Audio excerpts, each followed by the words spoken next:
CBS 라디오 김현정의 뉴스 쇼. 요즘 치솟는 전세가 때문에 잠 못 이루는 분들 많으시죠. 전세가가 하늘 높은 줄 모르고 오른다. 심지어 어떤 곳은 몇 개월간 수억이 오른 곳도 있다. 이런 소문까지 도는데요. 이게 그냥 소문일까요? 진짜일까요? 실상이 어떤지, 또 정부의 대책은 없는지 짚어보겠습니다. 먼저 KB국민은행 부동산 전문위원이세요. 박원갑 위원 연결이 돼 있습니다. 박 위원님 안녕하세요. 네, 안녕하십니까. 상당히 오른 건 맞죠? 그렇습니다. 지역에 따라서 다르긴 하지만 예. 일부 지역에서는 2달 만에 5, 6천만 원 정도 오른 곳도 있고요. 지금 서울 지역 같은 경우에 흔히 이제 30평형대 아파트 전세 가격이 예. 한두 달 사이에 한 2, 3천만 원 정도 오른 것들이 좀 많이 나타나고 있는 것 같습니다. 한두 달 사이에 2, 3천이 오르는 곳도 있어요. 그렇습니다. 어느 지역이 특히 그렇게 심합니까?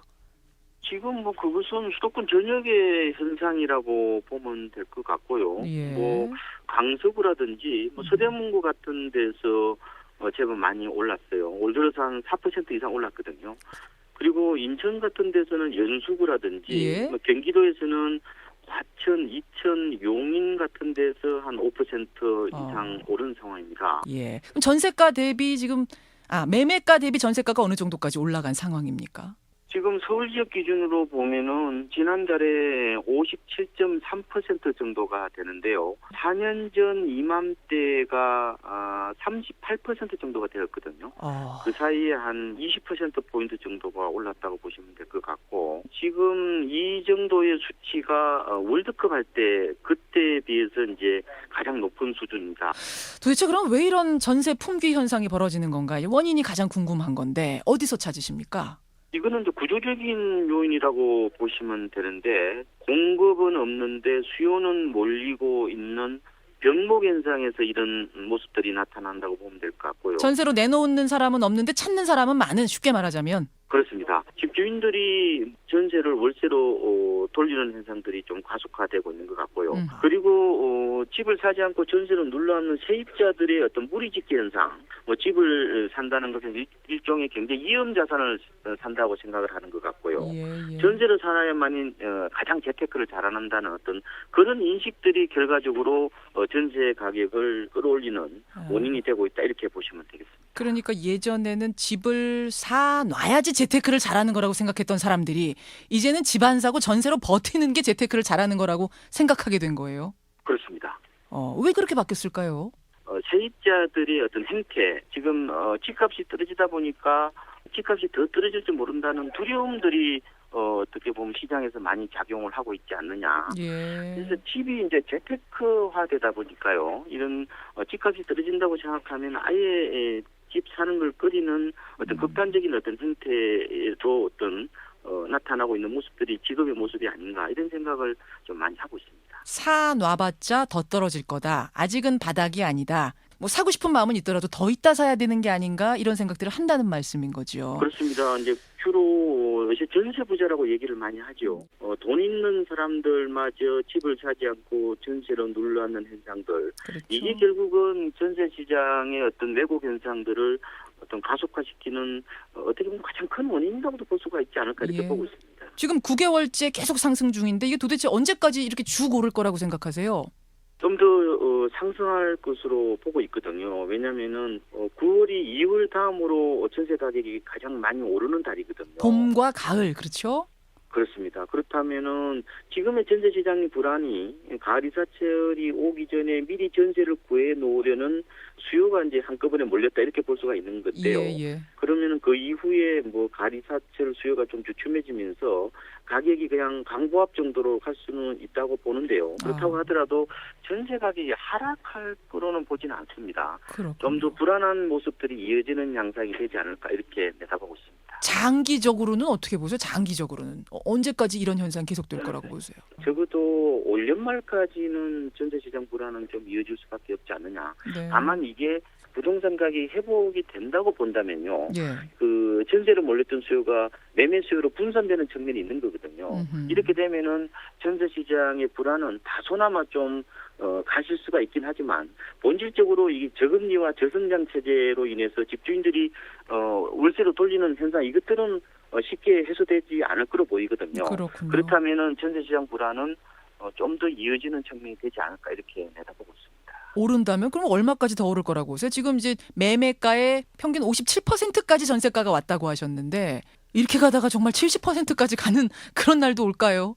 지방 같은 경우는 이미 뭐 70, 80%까지 오른 것도 있죠. 이제 더 전국적인 통계 그리고 수도권이 어떻게 될 거냐 하는 문제인데 예. 부동산 시장이 흐름이 달라지지 않는 상황이라면요. 한 70% 이상 갈 가능성도 있지 않느냐. 일부 소형 단지 같은 경우는 아마 90%까지 육박하는 단지들도 속출하지 않을까 이렇게 예상하고 있습니다. 평균이 7, 80%란 얘기는 그 이상도 있다는 얘기니까요. 참 이게 상상하기가 어려운 상황까지도 전문가들은 바라보시는 건데 정부에서 대책을 내놓긴 했습니다. 예를 들어서 임대주택 공급 확대하고 서민 세입자들 위한 금융지원 한도도 높이고 또 한편에서는 양도세 폐지해서 매매로 유도하는 정책 이런 것들 내놨는데 해결책 될까요? 전세 시장을 완전히 어떤 불안정성을 해소하기에는 한계가 있지 않을까 생각을 하고 있고요. 왜 그렇게 보십니까? 왜 미흡하다고 보세요? 왜냐하면 예. 전세 시장 불안이 복합적인 요인에 의해서 작용을 하기 때문에요. 아하. 그래서 지금은 사실상 전세 시장 대책은 뾰족한 방법이 없습니다. 원래. 왜냐하면 이 수요 조절이 잘 안 되기 때문에 그렇습니다. 예. 전세는 미래에 전세값 떨어진다고 하더라도 길바닥에 텐트 치고 잘 수는 없는 거니까요. 그래서 수요가 굉장히 비탄력적인 게 특징입니다. 그렇군요. 그래서 지금으로 그러면 방법이 과연 뭐가 있느냐? 지금 어떻게 보면은 전세로 나오는 물량을 늘려야 되거든요. 전세로 내놓는 집주인한테 소득세라든지 각종 세금에 대해서 좀 더 완화를 할 필요가 있지 않느냐 이런 생각이 듭니다. 월세로 그래야 넘어간 것들을 좀 막을 방법을 먼저 찾아라. 시급하게 찾을 방법은. 그렇습니다. 그래서 말씀. 이제 월세 같은 경우는 상당 부분 지금 과세 사각지대로 있거든요. 예. 이걸 좀 더 투명하게 과세를 할 필요가 있지 않느냐 이런 생각이 좀 들고요. 그리고 공공 같은 데서 지금 뭐 LH 같은 데서 대부분이 임대주택이 월세거든요. 예. 그럼 시장에서는 계속해서 전세를 원하고 있으면은 전세를 공급을 해야 된다. 그러면은 완충 장치를 어느 정도 좀 마련할 필요가 있지 않느냐 아하. 이렇게 보고 있습니다. 알겠습니다. 지금 말씀하신 것처럼 전세가가 평균 70% 되는 그런 끔찍한 일은 없어야 될 텐데 말이죠. 예, 오늘 여기까지 말씀 듣겠습니다. 고맙습니다. 네, 고맙습니다. 예, KB국민은행 박원갑 부동산 전문위원이었습니다. 이어서 정부 여당은 이 전세 대란에 대해서 어떤 대책 가지고 있을까요? 새누리당 나성린 정책위 부의장 연결이 되어 있습니다. 나 부의장님 안녕하세요. 네, 안녕하십니까. 이쯤 되면 전세 대란이다, 뭐 미친 전세값이다 이런 말도 무색하지가 않은데 네네. 원인은 분명하다는 얘기입니다. 문제는 해법인데 네네. 좀 단기적인 대책이 있을 거고 장기적인 대책이 있을 거고 우선 단기적으로 보겠습니다. 좀 빠른 시일 내에 전세가 안정화시킬 수 있는 방법 어떤 게 있을까요? 가장 빠른 방법은 주택 거래를 정상화하는 것이죠. 그래서 주택 거래 하락을 막음으로써 주택 매매가 정상화되도록 하는 것입니다. 주택 거래 정상화가 그렇게 쉽게 단기적으로 될까 싶어서 말이에요. 네네. 이것은 이제 저번에 우리가 보다시피 방법이 없는 것은 아니죠. 이제 그 방법이 이제 지속적인가에 대해서는 좀 우리가 이제 또 살펴봐야 되지만 예를 들면 취득세 인하한다든지 그죠? 취득세 인하. 그렇죠. 다주택 양도소득세 중과 폐지라든지 예. 그런 것들이 이제 단기적인 대책이 될 수 있겠습니다. 예, 전월세자 보호, 취득세 인하, 다주택자에 대한 양도세 중과제도 폐지 이런 것들이 지금 새누리당이 내놓고 있는 부동산법 빅딜 중에 하나지요. 그 그렇습니다. 내용 중에 하나지요. 이런 것들은 반드시 이번에 통과시켜야 된다는 입장. 네네. 근데 민주당이 이거에 대해 거부하면서 한 얘기는 이렇게 되면 결국 또 투기 현상이 일어날 거다. 네. 전세값이 당장 안정될지는 모르겠지만 결과적으로는 투기를 불러일으켜서 악순환이 될 거다. 이런 네. 걱정하던데요. 그래서 그게 이제 답답한 건데요. 제가 민주당에 대해서 지금은 투기를 걱정할 시기가 전혀 아니거든요. 어떻게 하면 거래를 하나라도 더 하게 하는가 이게 중요한 것이죠. 지금 민주당이 걱정하는 것들은 과거에 예? 투기가 극심하고 부동산 가격이 급등하던 시기에 이제 도입된 정책들이거든요. 이것을 빨리 우리가 풀어가지고 거래를 정상화할 필요가 있죠. 만약에 민주당이 걱정하듯이 투기가 재발하면 예. 즉시 우리가 또 그것을 막을 수 있는 대책들이 있습니다. 그것은 이제 직접 규제를 한다든지 예. 투기 지역을 지정해서 그다음에 이제 금융 정책을 강화하면 되는 것이거든요. 그럼 또 하나 좀 근본적인 걱정은 취득세 인하하면은 지자체의 재원 마련은 어떻게 할 것이냐 이 걱정도 크던데요. 네, 그것은 지금 정부가 마련하고 있죠. 이제 원래 이제 취득세 인하하면은 보유세를 강화해야 되는데 예. 지금은 이제 보유세를 강화할 시점은 아니죠. 집값이 내려가고 있기 때문에. 그렇죠.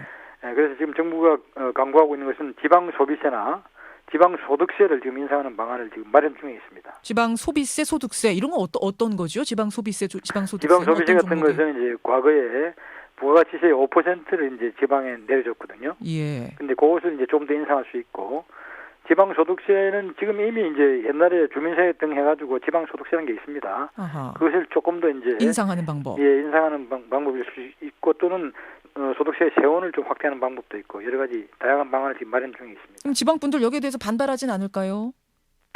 지방 소비세에 대해서 뭐 반발할 이유는 없죠, 그죠? 국세를 일부를 넘기는 거니까.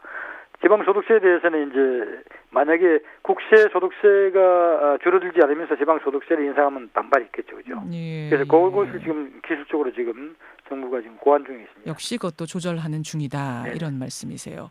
그런 방법을 하나 생각하고 있을 거고 좀 더 단기적으로는 말입니다. 네. 전세 계약 기간이 지금 2년으로 정해져 있는데 이걸 좀 늘리는 건 어떠냐 이런 주장도 있습니다. 그래서 이건 어떻게 지금 생각하세요? 이제 민주당이 그걸 많이 주장하고 있죠. 예. 뭐 또는 전월세 상한제 같은 것도 같은 맥락이죠, 그죠? 전월세 상한제 그러니까 예, 분양가 같은 상한제처럼 전월세도 가격 올릴 수 있는 한도를 딱 정해주자. 그렇죠. 저도 심정적으로는 그렇게 하고 싶어요. 어허. 참 어떤 때 저도 지금 전월세를 살고 있거든요. 그러세요? 아니 우리가 나 이제- 부회장님도 집 없으세요? 아니 집은 한 채 있지만 또 제가 이제 지역구에 집이 또 필요하기 때문에 그 전세 사시는군요. 그리고 막 1억씩 올려버리면 굉장히 화가 나죠. 그렇죠. 야, 이분들 너무 이기적이다 이런 생각이 들거든요. 음흠. 근데 저희가 왜 그거를 못하느냐 하면은 단기적으로 부동산 가격 또는 전세 가격이 급등할 수가 있습니다. 오히려 급등을 한다고요? 그렇죠. 그게 이제 걱정인 것이죠. 1990년대 말에 예.